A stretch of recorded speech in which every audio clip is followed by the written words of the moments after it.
शहरातील पथदिवे बंद म्हणजे दिव्याखाली अंधार असंच म्हणावं लागेल. कोल्हापूर महापालिकेच्या दिव्याखालीही असाच अंधार झालाय. शहरात 4000 दिवे असताना त्यातील केवळ 2500 पथदिवे आज घडीला बंद आहेत. त्यामुळे अर्धा कोल्हापूर शहरात अंधार पाहायला मिळतोय. पाहूया.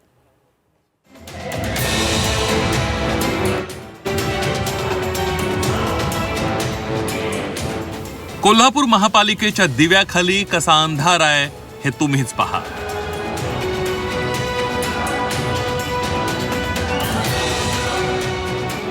रात्रीच्या वेळी पथदिवे चक्क बंद असतात.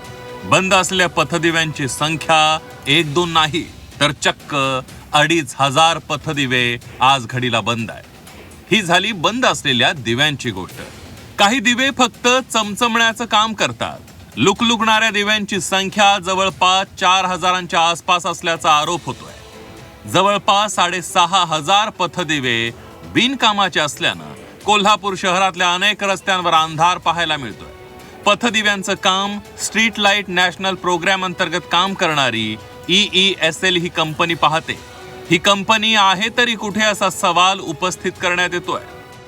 जानेवारी 26 पर्यंत एकूण 2292 इतके दिवे कोल्हापूर शहरातले बंद आहेत. यापैकी 4000 दिवे असे आहेत की ज्यांचा प्रकाश आहे पण त्याचा लक्स कमी असल्यामुळे त्याचा उजेड कमी प्रमाणात पडतो. आणि या व्यतिरिक्त आमची अशी रिक्वायरमेंट आहे की 1500 नवीन दिवे बसवणे आवश्यक आहे. तर याबाबत या कंपनीशी आम्ही वेळोवेळी पत्रव्यवहार केला आहे की तुम्ही आम्हाला सेवा द्या, आम्ही तुमची जी काही रक्कम असेल ती अदा करू. गेल्या वर्षभरापासून कोल्हापूर शहरातील शेकडो पथदिवे बंद आहेत. बंद पथदिव्यांमुळे कोल्हापूरकरांच्या सुरक्षिततेचा प्रश्न ऐरणीवर आलाय. लाईट स्ट्रीट लाईटचा जो विषय आहे याच्यामुळे किती शहरामध्ये एवढे प्रश्न उद्भवलेत की महिलांचं मंगळसूत्र मारणे, परत चोरीचे प्रकार वाढलेले आहेत, परत गार्डनमध्ये सुद्धा अनैतिक प्रकार होत आहेत. क्रीडांगणाचाही तशीच दुरावस्था झालेली आहे. मग हे प्रशासन एवढे दिवस करतंय का? आणि त्याच कंपनीला एवढं प्रशासनानं का एवढं जवळ केलंय?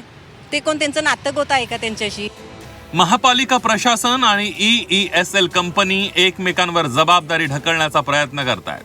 पण या प्रयत्नात रात्रीच्या वेळी कोल्हापूरकरांना रात्रीच्या अंधारातून उजेडाकडे नेण्यासाठी कोणत्याही हालचाली होत नाहीयेत. प्रताप नाईक, झी 24 तास, कोल्हापूर.